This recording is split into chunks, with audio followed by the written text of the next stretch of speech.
SNP MP for Edinburgh South West since 2015.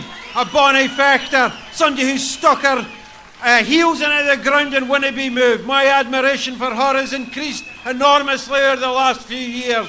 Give a hand again for Joanna Cherry.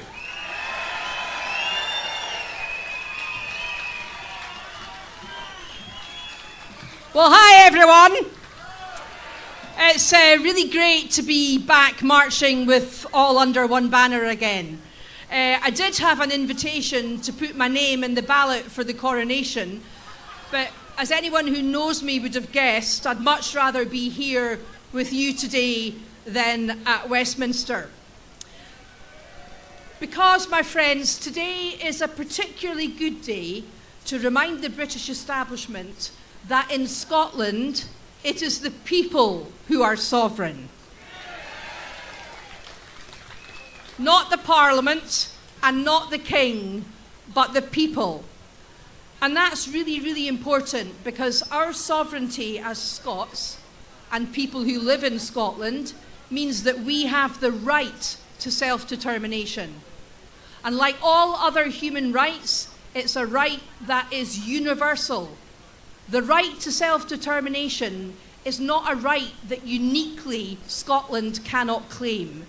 And I say that no matter what the United Kingdom Supreme Court may have said in a recent court case, which I think was both misconceived and misguided. Scotland has the right to self-determination because the union between Scotland and England is a union of consent. So it's a union that can be ended by the will of the people living in Scotland. And no 25-year-old devolution act, no British government and no court can ever deny that basic democratic reality.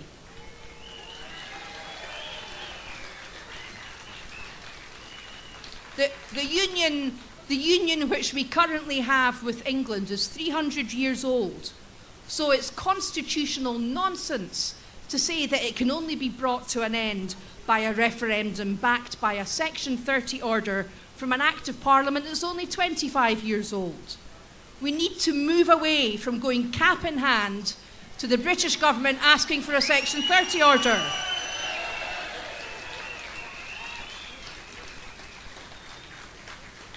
And instead, we need to find another democratic way to express our sovereignty. Now, it's really fantastic to see so many people here today. And like my fellow speakers, we encompass members from several different parties and people who aren't a member of a political party at all. Now, I'm a Scottish National Party MP. That's what I was elected as, and that's what I intend to stay. But for me, it is always country before party. So my loyalty is to my country, the people who live in it, and our Yes movement. Now, our movement for self-determination has come a long way in the last 10 years, and the SNP has had a huge role to play in that. And I know the SNP have hit a bit of a bump in the road at the moment, and we face some challenges, but I can tell you this, no matter how big those challenges are, the SNP is a party with a proud history and some really great people in it. So we're going to sort out our problems and be back in the vanguard of the independence movement. But it's important to remember today that the movement for independence is much bigger than the SNP and it exists independently of the SNP. Now, in recent days, Alex Salmond has made the point that 10 years ago, this time 10 years ago, the SNP was enjoying support in the high 40s, while support for independence languished at around 30%.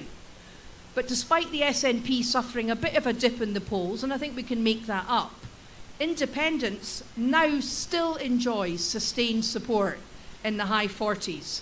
And I think that's really important.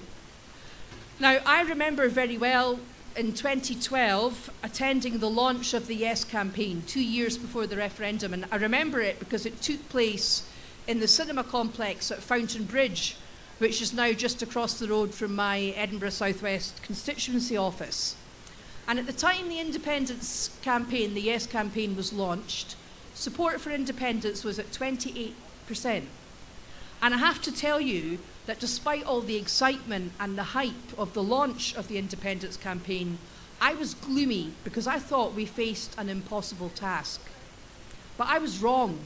I was completely wrong about that, because support went from 28% to above 50%, and we nearly won in 2014. And even though we didn't win, we've delivered an independence movement that, despite all our ups and downs, is still extremely strong. But unfortunately, that's the good news. Here's not the bad news, but the more challenging news. Support in the high 40s is not enough. What we need to do, and the challenge we face, is to build that support. And in order to do that, we need to bring the sort of people that I meet day in, day out in my constituency who aren't yet convinced of independence. We need to bring them with us. And we ought to be able to do that because these people are disgusted. They're disgusted with Brexit. They're disgusted with the existence of fuel poverty in an energy-rich country. And they're disgusted by the ethical vacuum at the heart of the Conservative and Unionist Party. So we ought to be able to persuade these people, because they know that Scotland can and should do better. But these people aren't yet convinced, because they've got big questions about the economy of an independent Scotland, big questions about cross-border trade, and big questions about going back into the European Union. So there's a lot of hard work to be done answering those questions. And I give you my word today that I'm going to continue to work hard to try and make sure that the Scottish National Party and the Scottish Government use the power invested in us by the Scottish people to answer those questions. You also have my word that I will continue to use such influence as I have within the SNP to make sure the party sorts out its internal problems and devises a strategy that will enable us to hold and win an independence vote. Now, on that issue, like many issues, my friend and my colleague Ash Regan, who spoke earlier, was right during the SNP leadership campaign. She was right that now that the route to another independence referendum is closed off, we need to make sure that at every election, every British general election and every Scottish election, the Scottish National Party and the other pro-independence parties put the issue of independence front and centre in our manifestos.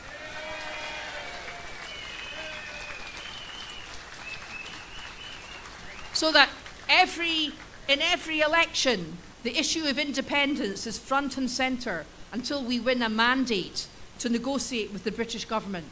Now, credit where credit's due. That is the idea that Ash advanced with great courage during the SNP leadership campaign. It's a great idea, and I was really interested to read in the National yesterday that even some of my colleagues who were once implacably opposed to this idea have suddenly been converted to it now and think it's a good idea. And I think that should give us real cause for optimism. So enjoy your day out, keep your spirits up, and go home to your constituencies and prepare for an election on the question of independence. Thank you.